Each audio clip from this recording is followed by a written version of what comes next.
The Legend of Zelda Breath of the Wild is chock full of unscripted moments and times when you can bend the world and gameplay mechanics to your will, creating situations that are impossible in almost every other game.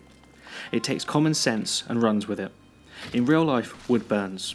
It's as obvious as water being wet, and most games never take advantage of this, but Breath of the Wild takes the physics of reality and implants them within the game. If I need something to burn, I can use a wooden weapon to carry the fire. If I need to create the fire, then I can throw some flint on the floor and then slash it with my blade to spark it up. Although, if you do this on the grass, be prepared to burn the ground that you stand on. Breath of the Wild's world doesn't adapt to how you play. Its rules are established right from the start and challenge you to not just learn them, but to also bend them to your will. Most of the usual Zelda tropes have been thrown aside, in favour of more modern mechanics and tweaks to the old formula. The stamina meter and hearts for health return from previous games, but both are tweaked slightly in order to cope with Breath of the Wild's new open world format. You can climb almost everything in Breath of the Wild, from the smallest grassy hills to the tallest of mountains. Nothing is off limits as long as you've got the stamina for it. As you sprint, climb or glide using the handy paraglider, your stamina meter will deplete. If you let it run out, then Link will become exhausted and lose his grip. It's a mechanic that asks the player to think logically about not just where to venture next, but also how. It creates puzzles within the environment when there aren't any, and I often found myself trying to work out the best way to climb a rock face while keeping my eye out for places to rest or possibly glide to in order to gain a better vantage point in order to reassess the situation. Cutting the grass for rupees and hearts is also gone. Instead, replaced with a cooking system that forces you to pick up fruit, vegetables and meat from the world and then cook them in different ways in order to craft cooked items that can provide not just health replenishment, but can also offer certain buffs that provide resistance against elements like cold, heat and electricity. It creates a world where nothing feels useless, and every item you pick up on your travels is valuable in its own unique way. Before going on a grand adventure, I constantly found myself spending tens of minutes at a time trying different concoctions to see what I could create before exploring the world again. And what a world it is.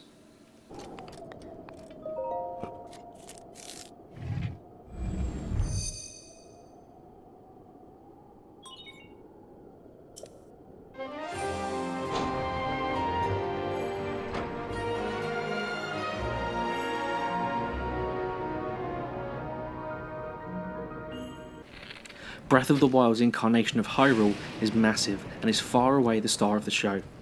After getting off of the Great Plateau, a small tutorial area at the start of the game, you are free to explore the land in any way you see fit, and any place that you can see is within your reach. Individual trees can be climbed, the desert can be overcome, and the harsh snowy mountains can be beaten. The only thing stopping you is your ability to seek out the items you need and your sense of direction. You'll frequently be required to climb towers in order to unlock part of the map, but upon doing so, you won't find hundreds of icons filling up your screen. Instead, you'll be given the task to look out from these high towers in order to mark your own map, highlighting shrines, horse stables or enemy encampments for you to go straight to them now or save them for later. It gives you a sense of freedom about how you want to challenge yourself, rather than dumping you with a number of preordained things to do. You can decide what's important and what's not. Everywhere you turn, not only will you be flanked by iconic landmarks and locations way off in the distance, but you'll constantly be distracted by enemies, treasure, puzzles and things that, quite simply, just look a bit out of place. So much so that before you know it, your initial quick investigation turns into an hour-long detour. An iconic mountain lies to the north of the map, and I had planned to go directly there at the start of my play session.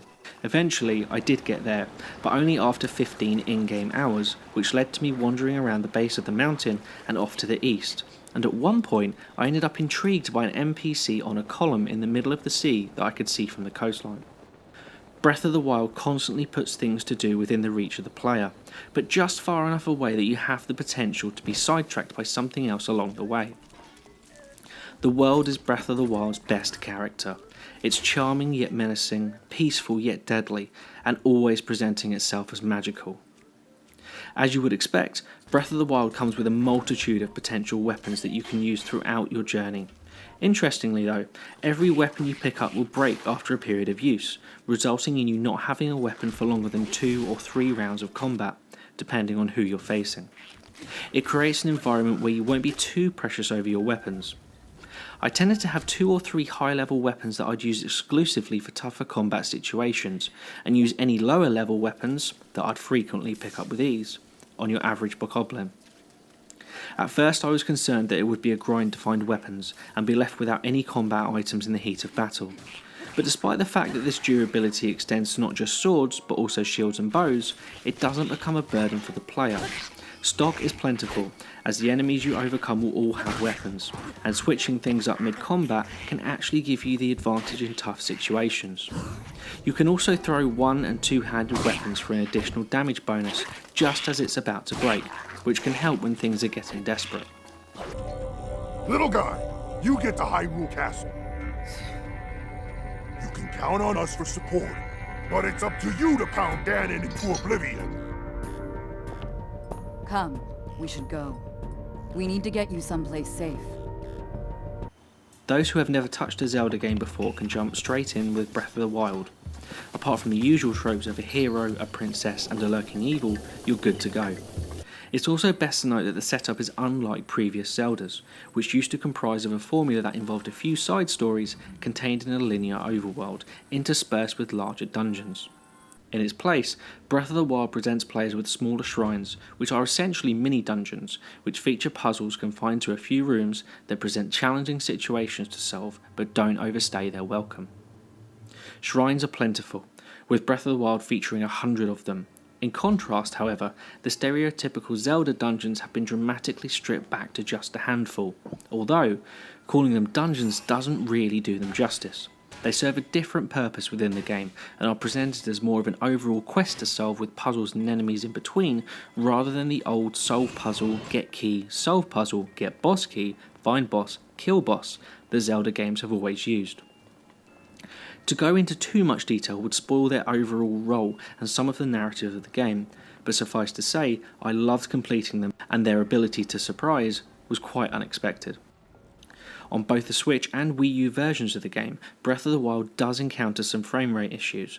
One area in particular causes a more than noticeable dip in framerate, but it never drops anywhere near to the level of a big Bethesda game like Skyrim or Fallout 4, and the overall wonder and brilliance of Breath of the Wild more than makes up for the occasional dip in performance. Those who do want to completely alleviate these problems will want to play Breath of the Wild in handheld mode on the Nintendo Switch, as this is where the game runs best. Even after more than 30 hours, all I want to do is revisit Hyrule and discover new places, meet new characters, and take on more quests. Sure, I could probably head straight for Hyrule Castle to finish off the main antagonist Ganon, but why would I want to when Breath of the Wild's world appears to be made by a combination of magic, love, and exuberance?